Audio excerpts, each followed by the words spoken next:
చేశారు. పాకిస్తాన్ జెండాని తగలబెట్టి దిష్టిబొమ్మ కూడా తగలబెట్టినట్టున్నారు. గట్టిగా అంటే ఒక సాలిడారిటీ మీ వైపు నుంచి మీ సమాజం పట్ల ఉన్న ఒక నింద నుంచి సమాజం తప్పించడం కోసం మీరు చేసిన చర్యకి మంచి ప్రశంస లభించింది. ఆ విజువల్స్ కూడా మనం చూడొచ్చు మీరు చేసింది.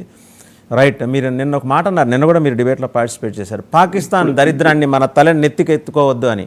ఆ దరిద్రాన్ని ఆ దిశగా మీ సమాజాన్ని మీరు సెన్సిటైజ్ చేస్తున్నారు. ఈరోజు ఇంకో హామీ కూడా ఇచ్చారు.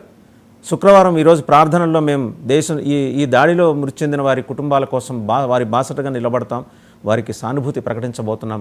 దువా ఉంటుంది కదా మీ శుక్రవారం నమాజ్ తర్వాత, దాంట్లో special prayers we are going to offer. మరోవైపు ఓవైసీ గారు కూడా ఆయన కూడా డెమోక్రటైజ్ అయ్యారు. నిన్న నల్ల బ్యాడ్జీలు పెట్టుకుని ప్రార్థనలకు హాజరుకండి అని ఆయన పిలిపించారు. సో ఒక చేతనైతే మీ సమాజంలోకి తీసుకొచ్చే ప్రయత్నం మీరు చేస్తున్నారు. ఎలా రెస్పాండ్ అవుతుందని మీరు అనుకుంటున్నారు? సార్, ప్యానెల్లో ఉన్న పెద్దలందరికీ కూడా నమస్కారం అండి, అలాగే వ్యూవర్స్ అందరికి కూడాను. సార్, ఒకటి ఇక్కడ నేను ఖచ్చితంగా this credit goes to 99 TV sir. నిన్న మీరు ప్రత్యేకంగా మనం దీనిపై మాట్లాడిన తర్వాత ఈ అంశం ఏంటంటే ప్రతి ఒక్కరిలో కూడాను ఒక ఆలోచనని రేకెత్తించింది. ఇదేంటండి, మనం మొన్నటి వరకు జరిగినటువంటి ఏదైతే అంశాలు ఉన్నాయో వాటి ప్రతి దానిపై కూడాను మనం రెస్పాండ్ అవుతూ వస్తాం. ఈ అంశం కూడాను మనకి చాలా ఇంపార్టెంట్ కదా, మళ్ళీ దీనిపై కూడాను మనం రెస్పాండ్ కావాలి కదా అని చెప్పేసి ఒక ఆలోచననైతే మట్టుకు మనం ఖచ్చితంగా ఇవ్వగలిగాము. ఆ ఆలోచన ఇవ్వగలిగిన తర్వాత మనం మాట్లాడిన మాటలను పూర్తిగా ఏంటంటే మళ్ళీ ఉర్దూలో అనువాదం చేసి చాలా వరకు మన ముఫ్తీలు, మౌలానాలు, మత పెద్దలు ఎవరైతే ఉంటారో వాళ్ళ గ్రూపుల్లో కూడాను ఇది సర్క్యులేట్ అయిన తర్వాత నిన్న సాయంత్రానికి చూసేటప్పటికి మనం చూస్తే మన అసదుద్దీన్ ఓవైసీ గారు, ఆయన మనం అవునన్నా కాదన్నా ఆయన ఒక ఎంపీ, జాతీయ స్థాయిలో ఒక మంచి గుర్తింపు ఉన్నటువంటి నేత. ఇమ్మీడియట్ గా అది ఫ్లాష్ అయింది. ఏంటంటే రేపు ఏదైతే నమాజ్ అంటే నిన్న ఆయన స్టేట్మెంట్ ఇచ్చాడో, ఇవాళ శుక్రవారం నమాజ్ తర్వాత ఖచ్చితంగా ప్రతి ఒక్కరు కూడాను లెఫ్ట్ హ్యాండ్ కి ఒక నల్ల రిబ్బన్ ని క్యారీ చేసి నమాజ్కి అటెండ్ అవ్వండి అని చెప్పేసి నేను కూడాను నిన్న మార్నింగే మనం అంటే ఆల్మోస్ట్ 24 hours బిఫోర్ మనం ఇదే పిలుపుని ఇవ్వడం జరిగింది. ఈ పిలుపుని ప్రతి ఒక్కరు కూడాను చాలా సాదరంగా స్వాగతం పలికారు.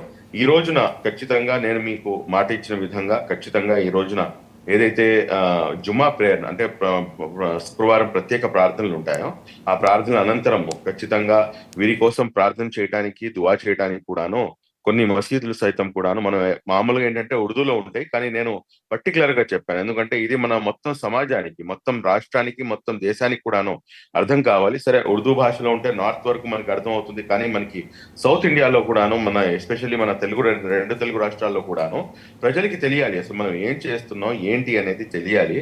లేదంటే ఏంటంటే ప్రతి ఒక్కరు కూడాను అక్కడ ఎవరైతే ఉగ్రవాదులు స్టూపిడ్స్ ఎవరైతే ఉన్నారో వాళ్ళు కూడాను అల్లాహు అక్బర్ అని చెప్పేసి కాల్చి చంపుతున్నారు. మనం కూడాను ఇక్కడ అల్లాహు అక్బర్ అంటే ఇది కన్ఫ్యూజన్ క్రియేట్ చేస్తుంది. ఇది మనం ఖచ్చితంగా మన యొక్క ఏదైతే మన అరబ్బీ భాషలో మనం చేసుకునేటటువంటి ప్రార్థన చేయండి. అట్ ద సేమ్ టైం తెలుగులో కూడాను మనం స్పష్టంగా ఏదైతే మా యొక్క ఖండన ఉందో, ఏదైతే మా యొక్క తీవ్రంగా మేము దీన్ని స్పందిస్తున్నామో ఈ ఖండన అనేది మొత్తం యావత్ రెండు తెలుగు రాష్ట్రాలకు కూడాను తెలియాల్సిన అవసరం ఉంది అని చెప్పేసి చెప్పిన తర్వాత ఒక 3 మసీదుల్ని కూడా నేను ఇన్షాల్లా ఈ రోజున పంపించడం జరుగుతుంది సార్. సరే, ఒకటి చెప్తానండి, నేను మీకు పదే నేను మీకు ఈ మాట చెప్తున్నానని చెప్పేసి మీరు అనేదా భావించవద్దు. నేను ప్రతిసారి చెప్పే మాట ఏంటంటే ప్రతి మతంలో కూడాను, ప్రతి కులంలో కూడాను, ప్రతి మతంలో కూడాను మంచి వాళ్ళు ఉంటారు, చెడ్డవాళ్ళు ఉంటారు. కానీ ఇక్కడ అన్ఫార్చునేట్ గా ఏంటంటే ఈ అంశం ఏంటంటే అంతర్జాతీయ స్థాయికి చెందినటువంటి అంశం. అంతర్జాతీయ స్థాయిలో పదే ఒక ముస్లిం గా దాన్ని ఒక నిందగా మనం భరించాల్సినటువంటి అవసరం ఏర్పడుతుంది. కానీ ఇది ఏ మాత్రం కూడాను సమంజసం కాదు. ఇక్కడ నిన్న చూస్తే కనుక ఏదైతే పెహల్గాం లో జరిగినటువంటి అంశంలో అనేకమైనటువంటి వాస్తవాలు ఇంకా బయటకు వస్తున్నాయండి.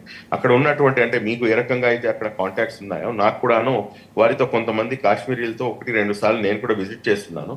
వాళ్ళతో కూడాను నాకు మంచి సత్సంబంధాలు ఉన్నాయి. వాళ్ళు నిన్న ఓపెన్ గా నాకు మాట్లాడినటువంటి మాటలు ఏమిటంటే వాళ్ళు ఎప్పుడైతే ఈ ఘటన జరిగిందో ఇమ్మీడియట్ గా అక్కడ ఉన్నటువంటి ఎవరైతే లోకల్ వచ్చినటువంటి టూరిస్టులు ఎవరైతే ఉన్నారో వాళ్ళని వారి యొక్క ప్రాంతాలకు సురక్షితంగా పంపించడానికి కంప్లీట్ గా ట్యాక్సీలన్నీ కూడాను ఫ్రీ చేసేసి, హోటల్స్ అన్ని కూడాను ఫ్రీ చేసేసి, ఎవరి దగ్గర ఒక్క నయా పైసా కూడాను వసూలు చేయకుండా వాళ్ళందరినీ కూడా అంటే ఇక్కడ వాళ్ళు ఏదో వాళ్ళ పెద్ద హృదయాన్ని చాటికి చెప్పుకున్నారు అని చెప్పి నేను చెప్పట్లేదండి. కాశ్మీర్ లాంటి ప్రాంతంలో కూడాను, ఎందుకు కాశ్మీర్ లాంటి ప్రాంతం పెట్టానంటే ఆర్టికల్ 370 తీయక ముందు మన పరిస్థితి ఏమిటి, అక్కడ సపరేట్ కాశ్మీర్ కావాలి